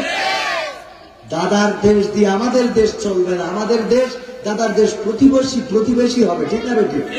আমার বউ আমির সাহেব যদি উনার কমান্ডে আমার বউ চলে, এটা মানব? মানা যাবে? উনি আমার প্রতিবেশী হইতে পারে, পরামর্শ দিতে পারে যে তোমার বউর একটা বোরকা পরাও, কিন্তু উনার কথা মতো আমার বউ বোরকা পরবে আমি বললি পারবে না, তা হবে? কথা কয় না। উনি পরামর্শ দিতে পারে। তো ভারত আমাদের পরামর্শ দিতে পারে যে তোমরা মাসুদ ভালো হয়ে যাবে, ঠিক না? ঠিক। ওনারা পরামর্শ দিবেন, কিন্তু ওনারা আমাদের উপরে লাঠি ঘুরাইতে পারবে? হ্যাঁ। তো আলোচনায় আসি, কারণ সময় চলে যাচ্ছে। কোনটা আলোচনা করেছিল? সূরা তাহা 55 নম্বর আয়াত। সূরাটা হলো মাক্কি সূরা। ওমর রাদিয়াল্লাহু তাআলা আনহু যখন ইসলাম কবুল করেছেন সেই সময় এই সূরাটা নাজিল হয়েছিল, এবং কিতাবে এসেছে ওমর রাদিয়াল্লাহু তাআলা আনহু এই সূরার আয়াতে কারিমা শুনেই তিনি ইসলাম কবুল করেছিলেন। যখন বোনেদেরকে প্রহার করলেন, মারলেন, রক্ত বের হয়ে গেল ফিনকি দিয়ে। আজকের আলোচনা শুরু করেছিলাম ওমর দিয়ে, ঠিক না? নেতা কেমন হওয়া লাগবে সেটা দিয়ে শুরু করেছিলাম। ওমর রাদিয়াল্লাহু তাআলা আনহু কেমন ছিলেন? ওই যে মরুভূমির পরে শুয়ে আছেন, ঘাম টক টক করে বালুতে পড়ে, বালু চুষে নেয়। ওই রোমান সেনাপতির গুপ্তচর বললেন, আহারে ওমর, যেই ওমর জনগণের নিরাপত্তা দিয়েছে, ওই ওমরের আর কোন র্যাবের দরকার নাই, আর কোন ডিজিএফআই এর দরকার নাই, এনএসআই এর দরকার নাই, আর কোন ডিবির দরকার নাই, আর কোন অন্য প্রশাসনের দরকার নাই। এই জনগণের নিরাপত্তা দেওয়ার কারণে জনগণ ওমরের নিরাপত্তা দিয়ে দিয়েছে। বলেন সুবহানাল্লাহ। ওমর রাদিয়াল্লাহু তাআলা আনহু এমন একজন শাসক ছিলেন, যেই শাসক রাতের অন্ধকারে ঘুরে ঘুরে দেখতেন কার বাড়িতে খাবার আছে, কার বাড়িতে খাবার নাই। ও আমার ভাইরা, এবং আমলের দিক থেকে এতটাই স্বচ্ছ ছিলেন। ওমর রাদিয়াল্লাহু তাআলা আনহুর কাছে একজন ফতোয়া নেওয়ার জন্য এসেছে। শুনলেন যে তিনি কূপে গিয়েছেন পানি আনতে, সেই দিকে রওনা করলেন। আল্লাহর নবীর সাহাবী পথিমধ্যে ওমরের সাথে দেখা হয়ে গেল। ওমর রাদিয়াল্লাহু তাআলা আনহু কাঁধে করে পানি নিয়ে আসছেন, পানির পাত্র কাঁধে, মাটির একটা পাত্র। ওই লোকটি বললেন, ওমর, মসজিদে নববীতে গিয়েছিলাম, আপনার কাছে একটি ফতোয়া জানার জন্য পাইলাম না, শুনলাম কূপে গিয়েছেন পানি আনার জন্য আসছিলাম। ওগো ওমর রাদিয়াল্লাহু তাআলা আনহু, যদি আমার এই ফতোয়াটার একটা মীমাংসা দিয়ে দিতেন, আমার প্রশ্নের যদি একটা মীমাংসা করে দিতেন। ওমর বললেন, ঠিক আছে, এখান থেকেই কি চাও? বলল, হ্যাঁ। তাইলে বলো, আমি উত্তর দিই। বললাম, আপনার কাঁধের উপরে পানির কলস, আপনার অনেক কষ্ট হয়ে যাবে, যদি একটু বসতেন, বসে যদি কথা শুনতেন। ওমর রাদিয়াল্লাহু তাআলা আনহু বসলেন, কিন্তু পানির পাত্রটা রাখলেন দুইটা হাঁটুর উপরে। কিসের উপরে? দুইটা হাঁটুর উপরে। ওই লোকটি বললেন, ওমর, এখন তো আপনার কষ্ট আরো বেশি হবে, কারণ পানির পাত্রটা রেখেছেন হাঁটুর উপরে, বসতে তো কষ্ট হয়ে যায়। আপনি যদি পানির পাত্রটা এই মাটিতে রাখতেন, এই জমিনের উপরে রাখতেন, আর আমার কথাগুলো যদি শুনতেন, তাইলে আমি আমার কথাগুলো বলতে পারতাম। ওমর রাদিয়াল্লাহু তাআলা আনহু বললেন, ওগো আল্লাহর বান্দা, ওগো নবীর সাহাবী, তুমি কি জানো না এই জমিনটা আমার না, এই জায়গাটা কারো না কারো মালিকানাধীন। আমার কলসটা ভিজা, এই ভিজা কলসের বাঁচাই, এই ভিজা কলসের নিচেই যে মাটি লেগে যাবে, আর লেগে আমার ঘরে চলে যাবে, এই মাটির জবাব যদি পরকালের ময়দানে আল্লাহ রাব্বুল আলামিন আমার কাছে চান, আমি ওমর কেমন করে জবাব দেব? যদি বলেন, ওগো ওমর, অন্যের জমিনের মাটি তুমি তোমার কলসের নিচেই করে পানি নিয়ে এসেছিলে, এর হিসাবটা দাও, আমি কেমন করে হিসাব দেব? ওই লোকটি কোনো কথা ছাড়াই উঠে চলে যাচ্ছেন। ওমর ডাক দিয়ে বললেন, ওমর, আল্লাহর নবীর সাহাবী কি জানতে চেয়েছিলেন, না জেনে কেন চলে যাও? বললো, আমার উত্তর আমি পেয়ে গেছি। কেমন করে পাইলে? আমি এসেছিলাম একটা জমি নিয়ে, মীমাংসার জন্য একটা জমি। এমন হয়ে যাচ্ছে আমি হয়তো বা পরের জমি ভক্ষণ করে ফেলছি। আমার মনের মধ্যে এটাই বলে, যেই ওমর পরের জমিনের একটু বালুকণা কলসের নিচেই নিতে চায় না, আমি কেমন করে একটা জমিন ভক্ষণ করি। সুতরাং আমার ফতোয়া আমি পেয়ে গিয়েছি, এই সন্দেহযুক্ত জমিনটা আমি আর ভক্ষণ করব না। আল্লাহু আকবার। এমন নেতা তৈরি করার দরকার আছে না নাই? বাংলার জমিনে এমন নেতা এখনো আছে। আমার যশোর ঝিকরগাছা চৌগাছা যশোর 2 আসনের এমপি ছিলেন মুহাদ্দিস আবু সাঈদ মোহাম্মদ শাহাদাত হুসাইন রাহিমাহুল্লাহ, উনি ইন্তেকাল করেছেন। উনার জানাজাটাও জালিম সরকার আমাদেরকে পড়তে দেয় নাই, অল্প কিছু লোক নিয়ে রাতের অন্ধকারে জানাজা দিতে হয়েছে। উনি এমপি হওয়ার আগে যখন চেয়ারম্যান ছিলেন, চেয়ারম্যান থাকা অবস্থায় খেজুর নিয়ে যাচ্ছেন, রোজার মাসে খুরমা কি নিয়ে যাচ্ছেন? খুরমা নিয়ে যাচ্ছেন। তখন নদীপথে চলাচল ছিল, কপোতাক্ষ নদের নাম শুনেছেন? মাইকেল মধুসূদন দত্তের বিখ্যাত কবিতা কপোতাক্ষ নদ, ওই কপোতাক্ষ দিয়ে নৌকা চলতো। তখন তো রাস্তা এত ভালো ছিল না। যাচ্ছেন খুরমা নিয়ে ঝিকরগাছা থেকে উনার ইউনিয়ন যেটা বাঁকড়ায়, সেই বাঁকড়ায় নিয়ে যাওয়ার পথে নৌকায় চড়েছেন। মাগরিবের আজান দিয়েছে, উনি বিসমিল্লাহ বলে ইফতার করেছেন, নৌকা থেকে নদীর পানি নিয়ে ইফতার করলেন। সাথে থাকা নৌকায় যাত্রীরা বলল, ওগো চেয়ারম্যান সাহেব, এত খেজুর থাকতে কেন আপনি নৌকা থেকে এই নদীর পানি দিয়ে ইফতারি করলেন? ওই খুরমা দু একটা বের করে নিয়ে যদি আপনি ইফতারি করতেন, সুন্নাতটাও আদায় হয়ে যেত, আমার ইফতারটাও সুন্দর হতো, এই ময়লা পানি আর আপনার পান করা লাগতো না। মুহাদ্দিস আবু সাঈদ মুহাম্মদ শাহাদাত হুসাইন রাহিমাহুল্লাহ, তখন তিনি এমপি নন, তিনি চেয়ারম্যান, তিনি জবাব দিয়েছিলেন, ওগো আমার নৌকার সহযাত্রীরা শুনে নাও, আমি যে খুরমা গুলো নিয়ে যাই এগুলো রাষ্ট্র দিয়েছে জনগণের জন্য, আমার ইউনিয়নের জনগণের মাঝে বন্টন করে দিতে হবে। এই খুরমা থেকে যদি একটা খুরমা আমি মুখে দিয়ে ইফতার করি, ওই পরকালের ময়দানে হাসরের মাঠে বিচারের কাঠ করে আল্লাহ আমার কাছে কৈফিয়ত তলব করবেন। ওই দিন আমি কি কৈফিয়ত দেব যে জনগণের খুরমা আমি কেন ভক্ষণ করেছিলাম? এমন একজন চেয়ারম্যান ছিলেন, ইসলামী আন্দোলনের অন্যতম নেতা। ও আমার ভাইরা, শুধু তাই নয়, এমপি হওয়ার পরে বেগম জিয়া অস্ট্রেলিয়ায় পাঠিয়েছিলেন এবং একটা বাজেট দিয়েছিলেন, এই বাজেট খরচ করবেন। খরচ করার পরেও কত হাজার, 34, 33, 35 বাইরের থেকে কম বেশি টাকা বেঁচে যাওয়ার কারণে এয়ারপোর্ট থেকে নেমে আগে বেগম জিয়ার ফান্ডে সেই টাকা জমা দিয়েছেন, তারপরে তিনি এলাকায় ফিরেছিলেন। এর নাম হলো মুহাদ্দিস আবু সাঈদ মুহাম্মদ শাহাদাত হুসাইন। এমন নেতা যদি তৈরি হয়ে যায়, সেটা হোক বিএনপিতে, হোক আওয়ামী লীগের, হোক জামাতে, হোক হেফাজতে, হোক চরমনায়, যেখানেই হবে শান্তি থাকবে না, থাকবে না। তারা ভয় পাবে কাকে? আল্লাহকে ভয় পাবে। আমার এই যে ওমরের ঘটনা সবাই জানেন, রাদিয়াল্লাহু তাআলা আনহু রাতের অন্ধকারে যখন ঘুরতে লাগলেন, দেখলেন এক বাড়িতে খাবার না, কে হাড়িতে কি যেন জাল দেয়, কি যেন জ্বালায়, জ্বালাতে জ্বালাতে জ্বালাতে জ্বালাতে বাচ্চারা খাবার খাবার বলে ঘুমিয়ে পড়লো, খেতে দাও বলে ঘুমিয়ে পড়লো। তারপরে চুলাটা নিভিয়ে দিল। ওমর রাদিয়াল্লাহু তাআলা আনহু ঢুকলেন বাড়িতে, যে ওই মহিলাকে জিজ্ঞাসা করলেন, কি এমন রান্না করছিলে যে তোমার রান্না শেষ হলো না কিন্তু বাচ্চারা ঘুমিয়ে গেল, আবার চুলাটা নিভিয়ে দিলে, কারণটা কি? বললো, ওগো পথিক, আমি তো তোমাকে চিনি না, আমি জানি না তুমি কে। দেখো আজ কয়দিন ধরে আমার বাড়িতে কোনো খাবার নাই, বাচ্চারা ক্ষুধার জ্বালায় ছটফট করেন, আমি তাদের সান্ত্বনা দেওয়ার জন্য ছোট ছোট কিছু পাথর খুঁজে এনে হাড়িতে চাল দিচ্ছি, যেন ওরা এক সময় ক্লান্ত হয়ে ঘুমিয়ে যায়। ওরা ক্লান্ত হয়ে ঘুমিয়ে গেছে, চুলাটা নিভিয়ে দিলাম। ওগো পথিক, দেখো আমার হাড়িতে এই পাথরগুলো, এটা কি কিয়ামত পর্যন্ত জ্বালালেও কখনো সিদ্ধ হবে নাকি? ওমর রাদিয়াল্লাহু তাআলা এটা দেখে এটা শুনলেন এবং ছুটে চলে গেলেন নিজের দরবারে। আটার বস্তাটা মাথায় নিলেন, সাথে থাকা কর্মচারীরা বললেন, ওগো ওমর, এই আটার বস্তা নিজেই কেন মাথায় নিয়ে যাও, আমাদের কাঁধে কি দেওয়া যায় না? ওমর রাদিয়াল্লাহু তাআলা বললেন, দিতে পারি, যদি পরকালের ময়দানে আমার গুনার খাতাটা তোমরা কাঁধে তুলে নিতে রাজি থাকো। যদি পরকালের ময়দানে আমার গুনার খাতাটা তোমরা যদি কাঁধে নিতে চাও, কাঁধে নিতে যদি রাজি থাকো, তাহলে আটার বস্তাটা তোমাদের মাথায় দিতে রাজি। না, কেউ রাজি হলেন না, হবেন না। ওমর রাদিয়াল্লাহু তাআলা ছুটে গেলেন, ওই বাড়িতে যে আটটা রুটির উপযোগী করলেন, তারপরে নিজেতে বেলে দিলেন, মহিলা থাকলেন, বাচ্চাদেরকে উঠালেন, তারপরে নিজে বাচ্চাদের রুটিগুলো খাওয়ালেন, সব বাচ্চাদের রুটি খাওয়ালেন। তারপরে আমার বললেন, এবার যদি বিদায় দেন যেতে পারি। মহিলাটি বলল, ওগো পথিক, কে তুমি জানো না? জানি না, তোমার নিয়ে আমি আল্লাহর কাছে দোয়া করতে চাই। ওগো রব, তুমি যদি এই আরবে ওমরের মতো রাষ্ট্রপ্রধান না বানায়, যদি আজকের এই পথিকটারে রাষ্ট্রপ্রধান বানিয়ে দিতে, তাইলে আমাদের মতো গরিবদের কোনো অভাব থাকতো না।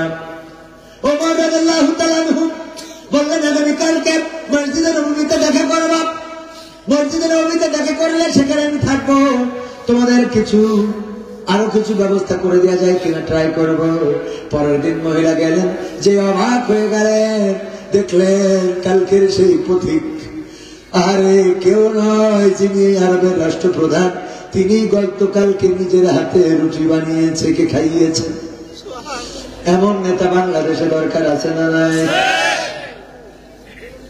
আমার ভাইয়েরা, এমন নেতা যে দল গড়বে, সেই দলের পক্ষে থাকতে আমাদের কোন আপত্তি আছে নাকি? আমরা চাই কোরআন দিয়ে দেশ চলুক, কোরআন দিয়ে যদি চরমনায় দেশ চালাতে চাই আমাদের, আমরা তাদের সাথে আছি না নাই? যদি হেফাজত চাই সাথে আছি না নাই? যদি বিএনপি চাই সাথে আছি না নাই? যদি আওয়ামী লীগ চাই সাথে আছি না নাই? কিন্তু জামাতে ইসলাম যদি কোরআনের বিরুদ্ধে চলে যায়, জামাত ইসলাম যদি আল্লাহর আইনের বিরুদ্ধে চলে যায়, এই জামাত ইসলামের পক্ষেও আমরা থাকতে রাজি রাজি আছি। আমাদের মেসেজ বুঝতে চাই না, আমাদের মেসেজ বুঝতে পারে না যে আমরা কি চাই। ও আমার ভাইয়েরা, ইসলাম এতটাই শান্তির ধর্ম, যারা বলতো এই দেশে হিন্দু বৌদ্ধ খ্রিস্টান সংখ্যালঘুরা নির্যাতিত হয়, অথচ গতকালকে দেখলাম চরমনায়ের মাহফিলে বৌদ্ধদের ধর্মগুরু ধর্মযাজক তিনি এসে ভাষণ দিচ্ছেন। আরে ওয়াজ মাহফিলে, চরমনার মাহফিলে বৌদ্ধরাও এসে কথা বলেন, এটাই তো হলো ইসলাম। ঠিক না বেঠে? আর আমাদের এতদিন জুজুর ভয় দেখানো হতো, বলতো নাশকতা হবে, এই জন্য মাহফিল করা যাবে, মাহফিল করা যাবে না, নাশকতা হবে। আমাদের এই জাতীয় জুজুর ভয় দেখানো হতো। ওগো আমার ভাইয়েরা, ইসলাম আছে যেখানে, শান্তি আছে সেখানে, ইসলাম আছে যেখানে, মানবতা আছে সেখানে। আজ পর্যন্ত চরমনায় নিজেরা মারামারি করে একজনও মরেছে। জামাতে ইসলাম নিজেরা মারামারি করে একজনও মরেছে। তারপরে আপনার এই যে হেফাজতে ইসলাম নিজেরা মারামারি করে একজনও কি মরেছে। কিন্তু লীগের মধ্যে মারামারি আছে না নাই? অন্যান্য দলের গ্রুপিং এ মারামারি আছে না নাই? আমার এই লীগের সাথে মিল আছে তাবলীগ, সেই তাবলীগের মধ্যে মারামারি হয়েছে না হয় নাই? 3-4টে ফাটাফাটি করে পৃথিবী ছেড়ে চলে গেল। ও আমার ভাইয়েরা, এই জন্য সব বাদ দিয়ে কোরআনের পথে যদি কেউ আসে, তাইলে মারামারি কাটাকাটি ফাটাফাটি থাকবে না, বলেন ঠিক কিনা? সেই কোরআনের পক্ষে থাকতে রাজি আছি না নাই? কারা কারা রাজি দেখতে চায়? লিল্লাহি তাকবীর। আল কোরআনের আলো, আল হাদিসের আলো, আমার নেতা তোমার নেতা, নারায়ে তাকবীর। এই হাত তোলার পরে আমার এক বিএনপির নেতা বলতেছে, হুজুর আমরা কি দোষ করেছি? বললাম কেন? বলছে হাত তুলে তো দাঁড়িপাল্লার ভোট করতে যাচ্ছে, কেমন লাগে করতে? আমি বললাম কি করে হলো? কয়ে যে ইসলাম আর কোরআনের কথা বললাম। তাই বললাম তো ইসলাম আর কোরআন কি জামাত ইসলাম? জামাত ইসলাম এই কোরআন ইসলাম শুধু জামাত ইসলামের না, গোটা বিশ্বের মানুষের, হিন্দু বৌদ্ধ খ্রিস্টান সবার, বলেন ঠিক? কোরআন হিন্দুদের পড়ার অধিকার আছে না? ওই যে এই নিয়ে আবার তো অনেকেই তর্ক করে যে উজু ছাড়া কোরআন ধরা যাবে না। আসলে পবিত্রতা ছাড়া কোরআন ধরা যাবে না। মানুষ নাপাক হওয়া একরকম, আর উজু করা আরেক রকম। নাপাক সে যখন তার গোসল ফরজ হয়, অথবা সে যখন এরকম কিছু করে যে তার শরীরটা, যেমন ধর পায়খানা চটকিয়ে বসে আছে, গোবর সারা গায়ে লাগানো, এরকম থাকে না? এই অবস্থায় আপনি কোরআন ধরবেন না। তবে উজু ছাড়া যে ধরা যাবে না, এই কথাটা অনেকেই বিতর্ক করলেও হিন্দুদের জন্য কি উজুর বিধান আছে? তো কোরআনটা হিন্দুদের জন্য কি? কোন হিন্দু যদি পড়তে চায়, পড়ার অধিকার আছে না? তো ওর জন্য তো উজুর বিধানই নাই, তো ও কি করবে? কথা হয়।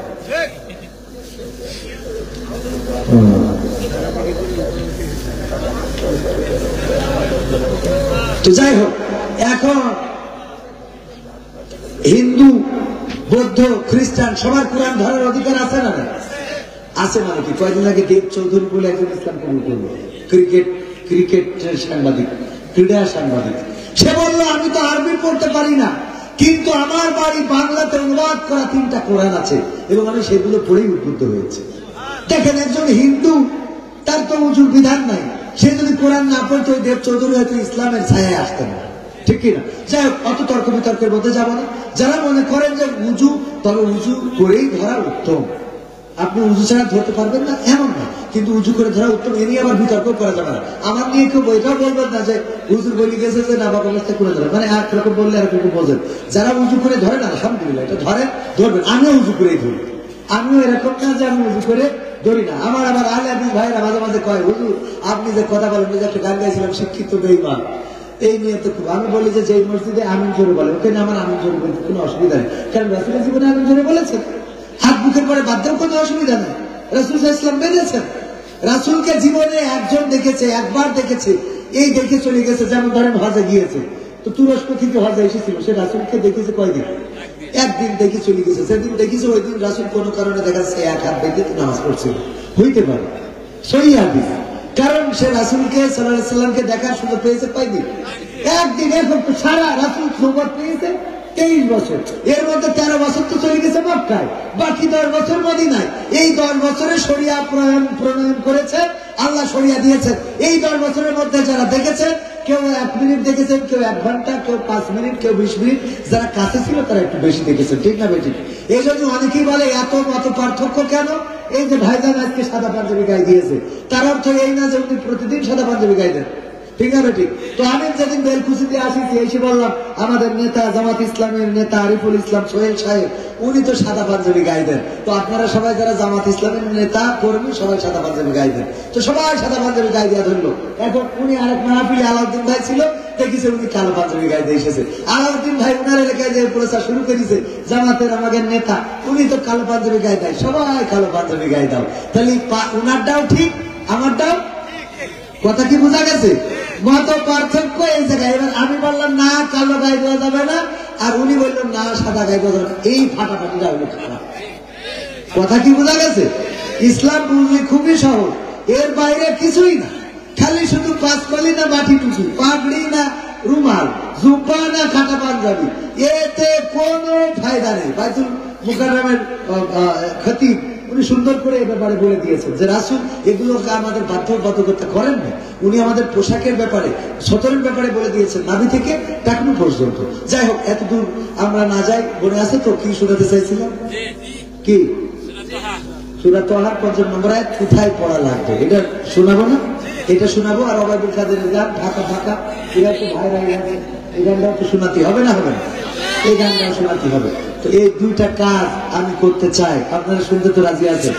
আছেন না? না, আমার টাইমের মধ্যেই করে ফেলবো ইনশাআল্লাহ।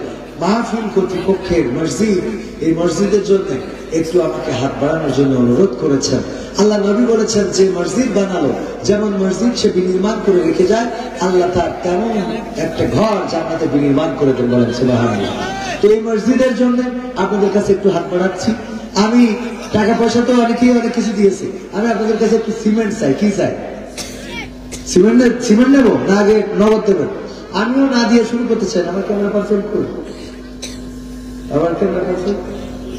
আমি আমার আল্লাহ বলেছেন এই আল্লাহ দিন আমানু লিমা তাকুলুনা মালা তাফআলুন, আমার কথা বলো না যা তোমরা কাজে করো না। তো আমি দেব না, আবার আমি চাবো, তা কি হবে? আমি ব্যক্তিগত ভাবে 500 টাকা দিলাম, আল্লাহ আমার দানকে কবুল করিনি, আমার বোন হায়াত বাড়াই দিন, বলেন না?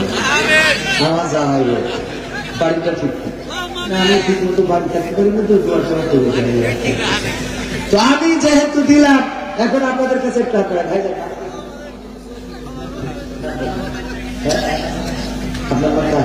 আমার তাহের ভাই পিতা মারা গেছেন, পিতার জন্য দোয়া চাই। 1000 টাকা করলেন দান, আল্লাহ বাড়িয়ে দাও, সম্মান দিয়ে খায়াত দাও, মনের স্বপ্ন পুরা করে দাও, আপনজনদের কবুল করে নাও। আল্লাহ তুমি দয়া করে আপনজন যারা কবরে, কবরগুলো জান্নাতের বাগান বানাও, বলেন আমিন। তারপরে কোন আল্লাহর বান্দা আছেন খুব তাড়াতাড়ি এটা দেওয়ার পরে আমি 2 টাকা আপনাদের ওয়াজটা করে পড়া লাগবে, কোরআনের আয়াতটা কোথায় পড়া লাগবে নতুন করে শিখিয়ে যাব, সেই জায়গাগুলোতে পড়বেন। আর কাদের কাকার গানটা শোনাবো, এটা না শুনিয়ে যাব না যদি আপনারা উঠে না যান। দেন একটু হাত বাড়ালাম, বাইরে না পকেটে হাত লাগান। 500, 1000, 5000, 3000 সিমেন্ট, ইট, রড, বালু যা চান দিতে পারেন। ও আমার ভাইরা 500 টাকা করে এক ব্যাগ সিমেন্ট, 550 টাকা 60 টাকা নেয়। মসজিদের জন্য অন্তত 50টা ব্যাগ সিমেন্ট, 10 ব্যাগ করে দিলে 5 জন লাগবে, 5 ব্যাগ করে দিলে 10 জন লাগবে, 2 ব্যাগ করে দিলে 25 জন, আর 1 ব্যাগ করে দিলে 50 জন। 50টা ব্যাগ সিমেন্ট দেওয়ার মতো কেউ আছেন নাকি? সিমেন্ট দেবেন এই মসজিদে আল্লাহর ঘরের জন্য?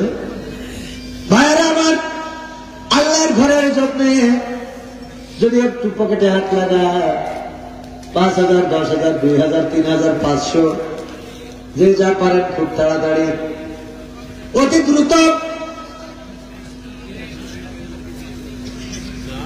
মনটা নরম হয় না, পৃথিবী ছেড়ে চলে যাওয়া লাগবে, কবরের দেশের বাসিন্দা হয়ে যাব ভাইরা আমার।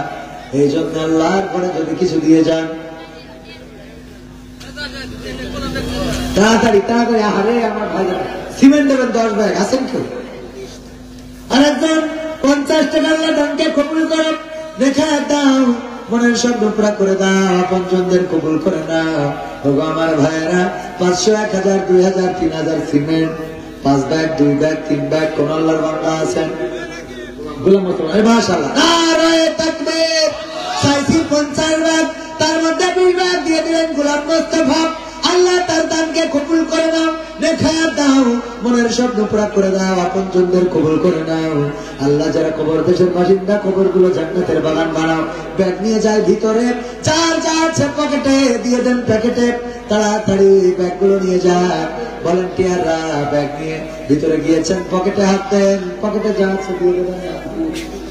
গাজী হযরত আলী, হাজী হযরত আলী মারা গেছেন, তার নামে 1000 টাকা আল্লাহ করলো দান, কবরটার জান্নাতের বাগান বানাও। আশরাফ আলী 500 টাকা দিলেন, আল্লাহ দানকে কবুল করো। সিমেন্ট চাইলাম 50 ব্যাগ, 30 ব্যাগ উঠেছে, 20 ব্যাগ উঠেছে, আর 3 ব্যাগ বাকি। কোন আল্লাহর বান্দা আছেন 10 ব্যাগ 5 ব্যাগ করে দিবেন? বন্ধু ভাই, 500 টাকা মায়ের জন্য আছে, আল্লাহ মায়ের কবরটারে জান্নাতের বাগান বানাও। ও আল্লাহ বন্ধু ভাইয়ের নেকমান সাতপুরা করে দাও। পকেটে একটু হাত লাগান, প্যাকেট গুলো ফিরিয়ে দিয়েন না। দুনিয়ার জীবন ক্ষণিকের, এই পৃথিবী ছেড়ে চলে যেতে হবে, টাকা পয়সা সঙ্গে যাবে না, অর্থ সম্পদ সবকিছু পড়ে থাকবে। আমার যুবকেরা গিয়েছেন, মারুম করেন না, যে যা পারেন, যা আছে পকেটে দিয়ে দিবেন, প্যাকেটে আল্লাহ দানকে কবুল করো। 2টা মাহফিল হয়ে যাওয়ার কারণে আশেপাশের লোকগুলো 2 জায়গায় ভাগ হয়ে যাওয়াতে আজকের এই মাহফিলটা কত বেশি সুন্দর হওয়ার কথা নয়। তারপর আল্লাহ যাদেরকে কবুল করেছেন তারাই আসতে পেরেছেন। ভাইরা আমার, 30 ব্যাগ সিমেন্ট বাকি আছে। কোন আল্লাহর বান্দা আছেন 5 ব্যাগ 10 ব্যাগ সিমেন্ট দেবেন? কোন আল্লাহর বান্দা যদি নাম বলেন, আমি দোয়া করে দেবো। আমার ভাইরা, আল্লাহ রাব্বুল আলামিন আপনাদের দানকে কবুল করে নেবেন।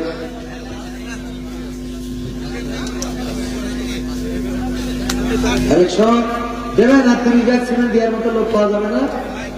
আমি তো মাহরুম হয়ে গেছি, যেখানে যা বলি আলহামদুলিল্লাহ দিয়ে দেয়। এর মধ্যে মনে মনে নিয়ত করেন আল্লাহ কবুল করুন। আমাদের এক চাচা যান, নাম কি চাচা আমার? নায়েব আলী চাচা 500 টাকা করলেন দান, আল্লাহ বাড়িয়ে দাও 350 টাকা। আল্লাহ দানকে কবুল করে নাও, খায় দাও, মনের স্বপ্ন পুরা করো, আপনজনদের কবুল করো। সবাই জোরে জোরে বলেন আমিন। কি হবে বেঁচে থেকে অযথা বিদ্যা শিখে, যদি না করতে পারি শোষণবিহীন সমাজটাকে? কি হবে বেঁচে থেকে? কি হবে ছাত্র সেজে চুমু খেয়ে সনদ খানা? আমার নায়েব আলী ভাইয়ের বস্তা সিমেন্ট আল্লাহ দানকে কবুল করো। কি হবে ছাত্র সেজে চুমু খেয়ে সনদ খানা, যদি হয় বিদ্যালয়টা পরিমণিদের আড্ডা খানা? কি হবে ছাত্র সেজে চুমু খেয়ে সনদ খানা, যদি হয় বিদ্যালয়টা নায়িকাদের আড্ডা খানা? এর চেয়ে মরাই ভালো, দেশ ছেড়ে যাওয়াই ভালো, এর চেয়ে মরাই ভালো, দেশ ছেড়ে যাওয়াই ভালো। কি হবে ধোকা দিয়ে বিবেকটাকে? কি হবে ধোকা দিয়ে বিবেকটাকে? কি হবে বেঁচে থেকে অযথা বিদ্যা শিখে, যদি না গড়তে পারি শোষণবিহীন সমাজটাকে? কি হবে বেঁচে থেকে? ঠিক না? আলহাজ আব্দুল হামিদ খন্দকার, নারায়ে তাকবীর। 6 বস্তা সিমেন্ট করলেন দান, আল্লাহ বাড়িয়ে দাও, সম্মান মেখায়া দিয়ে দাও, মনের স্বপ্ন পুরা করে দাও, আপনজন যারা কবরে ক্ষমা করে দাও। ও আল্লাহ, তুমি দয়া করে যারা বেঁচে আছে মেখায়া দান করে দাও। কি হলো, এতক্ষণ তো ভালো ছিল। আল্লাহ দানকে কবুল করে নাও, মনের নেকমাত সাত পুরা করে দাও, বলেন আমিন। তাইলে হয়েছে কয় ব্যাগ? 21 আর 6 27 ব্যাগ, আর বাকি আছে কত ব্যাগ? 23 ব্যাগ দেওয়ার নিয়ত করে নেন। আমার ভাইয়েরা, সূরা তাহা 55 নম্বর আয়াত আমরা যে পড়লাম, এই সূরাটা নাজিল হয়েছিল মক্কি জীবনে, কিন্তু এই আয়াতটা প্রথম নাজিল হয়েছিল মুসা আলাইহিস সালামের উপরে। কার উপরে? মুসা আলাইহিস সালামের উপরে। আল্লাহর নবী মুসাকে আল্লাহ বললেন, যাও যে ফেরাউনের হেদায়েতের জন্য কাজ করো। বলল, হে ফেরাউন, আমার কথা যদি না শোনে তাইলে তুমি মুজিজা দেখাবা। কি দেখাবা? তোমার হাতের লাঠি ছেড়ে দিবা সাপ হয়ে যাবে, তোমার হাত বগলের নিচেই ঢুকাবা নূরের মতো ঝটকাতে থাকবে। এইগুলো করবা, যদি তাও বিশ্বাস না করে আল্লাহ কি করবো? আল্লাহ রাব্বুল আলামিন বলেন তাইলে তারে সুন্দর করে ওয়াজ শোনাবা। কয় আমি যে ওয়াজ করবো আমার তো কণ্ঠ ভালো না, তাইলে কি করতে পারি? কয় আমার হারুন ভাই রহিমা ওর নবুয়াত দিয়ে দেন, ও ওয়াজ করে ভালো, কণ্ঠ ভালো, সুর ভালো, আলাউদ্দিন ভাইয়ের মতো ওয়াজ করে বেড়ায়। যদি হারুনের আল্লাহ নবী করে দেন তাইলে ওর যে ফিরাউনের নিয়ে যে ওয়াজ শোনাবো। বক্তার দাম আছে না নাই? আমি বায়ানের কথা বলছি না, কুরআনের কথা। মুসা বলছে আল্লাহ আমার তো একটু জড়তা আছে, আমি কথায় অত ভালো পণ্ডিত না। আরে ছোটবেলায় আগুন ধরে গালে মাটি ঘুরে দিয়েছিলাম, জীবনে একটু সমস্যা হয়েছে। তো নারায়ে তাকবীর। 27-37 গদ্দুল গফুর সরকার 10 বস্তা বকুল সরকার 10 বস্তা সিমেন্ট করলেন। দান আল্লাহ পাইয়ে দাও, সম্মান দেখা দিয়ে দাও, মনের স্বপ্ন পুরা করে দাও, আপনজনদের কবুল করে না। তাইলে চাইলাম 50, উঠলো কত? 37, বাকি আছে কত? 13। আমি শেষ করতে করতে 13 হয়ে যাবে ইনশাআল্লাহ। আপনারা দেখবেন মাশাআল্লাহ, জামাতের লোক হিয়ানত নিয়ে কুল পায় না, আমার টাকা মন আছে না নাই? হৃদয় আছে। আমাদের তো নিচের থেকে উপরের দিকে তুলতে হয়, ঠিক না? আর অন্য জায়গার উপর থেকে নিচের দিকে আসে। হ্যাঁ বাইরে আমার। তারপরে উনি দিলেন কয় ভাগ? 10। নারায়ে তাকবীর। আমার আরিফুল সাহেব উপজেলা আমির, বাংলাদেশ জামাত ইসলামী সীমা এশিয়া মহাদেশের অন্যতম বৃহত্তম ইসলামী সংগঠন। এই সংগঠনের বেলকুচি থানা আমির, তিনি 10 ব্যাগ সিমেন্ট করলেন। দান আল্লাহ দানকে কবুল করে নাও। তাইলে কয় ব্যাগ হইল? 47। আর বাকি আছে কয় ব্যাগ? হয়ে যাবে আমার আর 5 মিনিটের মধ্যে আলোচনা শেষ করব। তাইলে কি করবেন? মুসা আলাইহিস সালামকে পাঠালেন কোথায়? যাও বললো আমি যে বলবো, আমার তো কণ্ঠ ভালো না, হারুনকে নবুয়ত দিয়ে দাও। আল্লাহ বললেন ঠিক আছে দিয়ে দিলাম। এরপর আল্লাহ যদি ও আমাদের মুজিজা দেখে না মানে তাইলে কি করব? আল্লাহ বললেন সুন্দর করে পড়বা, পড়েন মিনহা খালাকনাকুম ওয়া ফিহা নুঈদুকুম ওয়া মিনহা নুখরিজুকুম তারাতান উখরা।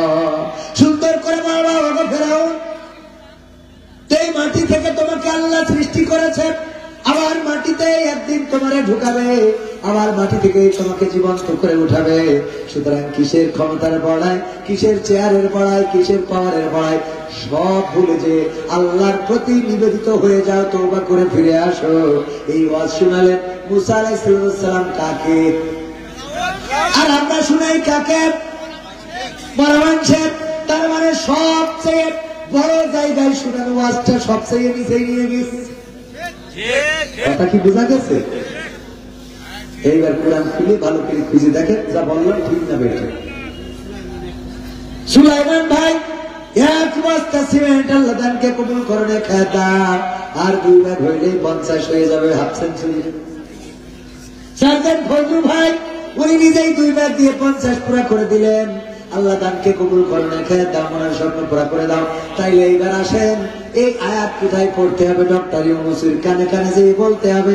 আমার বিএনপির নেতারা ফখরুল ইসলাম আলমগীর যেয়ে বলবে মিনহা খলাকনাকুম ওয়া ফিহা নুঈদুকুম ওয়া মিনহা নুখরিজুকুম তারাতান উখরা। ওগো ডক্টর ইউনূস, নির্বাচন নিয়ে কেন এত টালমাটাল করতেছেন? এই মাটি থেকে আল্লাহ বানাইছে, মাটিতে ঢুকাবে, মাটিতে উঠাবে। সুতরাং তাড়াতাড়ি নির্বাচন দিয়ে বিদায় হয়। কথা কি বোঝা গেছে? এরপরে শোনাবেন কাকে? উপদেষ্টা, ডক্টর ইউনূসের কাছের উপদেষ্টা। তাওহীদি জনতা নিয়ে মন্তব্য করেছিল না করে নাই? একটু কটাক্ষ করেছিল, পাকা চোখে পড়েছিল। ওরে শুনাইতে উপদেষ্টা মিনহা খালাকনাকুম ওয়া ফিহা নুঈদুকুম ওয়া মিনহা নুখরিজুকুম তারাতান উখরা। ওগো উপদেষ্টা, তাওহীদি জনতা নিয়ে বাড়াবাড়ি করবা না, কারণ তাওহীদি জনতা খেপে গেলে কিন্তু এই মাটিতে বানাইছে, ওই মাটিতে ঢুকাই ছাড়িয়ে দেবে। ওয়াজ কি বুঝতে পারছেন? ছবি ভাই 2 বস্তা সিমেন্ট আর দরকার নেই তো 50 টাকার দরকার ছিল, তাও দিলি দেন, অসুবিধা নেই। মসজিদ যেহেতু 2 বস্তা বাড়াই গেছে, তাহলে 60 করতে করেন। আল্লাহ কবুল করুন, বলেন আমিন। তারপরে এই আয়াতটা এবার শোনাবেন কারাসিফ নজরুলের, শোনাবেন গোলাম সরওয়ার ফারুকি, তারপরে শোনাবেন উপদেষ্টা বাদ দিলা আপনার ইউনিয়নে, মনে করেন গ্রামে আপনারা তো অত দূর যাইতে পারবেন না, এই গ্রামে সুদখোর আল্লাহর ওলি আছে না নাই? পীর সাহেব ওর কাছে যে টাকা ধার চাবেন, বলে তোর থামায় ধার খারাপ টাকা ধার লাগবে, 2 দিন আগে বলবি না। মানে এমন ভাব করে দেবো আপনার সাথে আমার কি একেবারে ও না দিতে পারি, খুব তোর টাকা লাগবে, তুই একটুখানি আগে বললেই হতো। ঠিক না বেঠে? একটু আগে যদি বলতে তাইলে দিতে পারতা। এরপরে যদি বলেন দেখেন ধার দেওয়ার দরকার নাই, যদি একটু ওই যেভাবে দেন ওইভাবে যদি দেন তাইলে কি হয়েছে বলেন?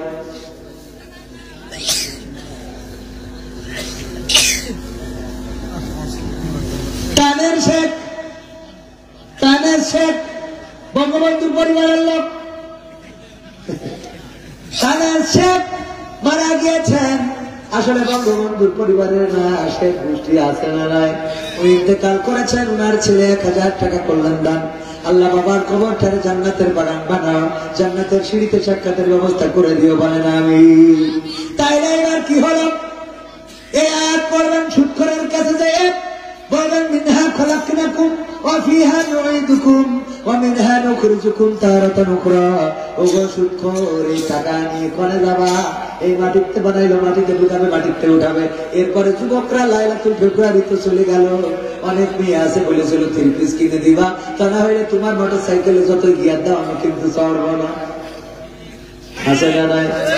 ওই যুবক ওই মেয়েটারে বলবে দেখো 3 পিস যে কিনে দেবো, আল্লাহ বলেছে মিনহা খালাকনাকুম ওয়া ফিহা নুঈদুকুম ওয়া মিনহা নুখরিজুকুম তারাতান উখরা।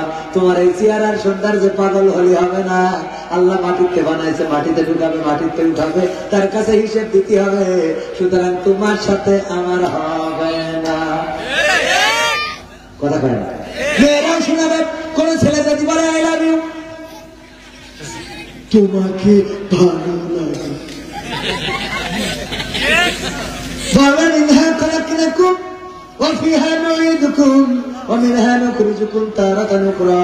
ওগো আল্লাহর বান্দা, তোমার ভালোবাসা অ্যাকসেপ্ট করা সম্ভব না, কারণ মাটিতে আল্লাহ আমাদের বানাইছে, মাটিতে ঢুকাবে, মাটিতে উঠাবে। তোমার এই চেহারা সৌন্দর্য থাকবে না, আল্লাহর কাছে হিসাব দিতে হবে, বিচারের কাঠগড়ায় দাঁড়াতে হবে। সুতরাং তোমার সাথে আমার হবে না। বোঝা গেছে তো? আরো এইভাবে বুঝে নেন যে এই আয়াতগুলো কোনে পড়তে হবে? যারা বেঁচে আছে সব জায়গায় তাস খেলতেছে, ওখানে যে তাস খেলছে, হ্যাঁ তো ঠিকঠাক, আছে না? আমি তো সব নাম জানি না, ঠিকঠাক দেওয়ার ওখানে যে বলতে হবে মিনহা খালাকনাকুম ওয়া ফিহা নুঈদুকুম ওয়া মিনহা নুখরিজুকুম তারাতান উখরা। কথা কি বুঝা গেছে? গান বোর্ড খেলছে বলতে হবে, কিন্তু এইগুলো না বলে মরে গেছে, কবরে যেয়ে বলেন এই মাটিতে বানাইছে, মাটিতে ঢুকাবে, মাটিতে উঠাবে, ওর বললে কি কোনো লাভ আছে নাকি? তাহলে ওয়াজ ক্লিয়ার? ওবায়দুল কাদের কাকার গান শোনাবো, কিন্তু আমার অতিথির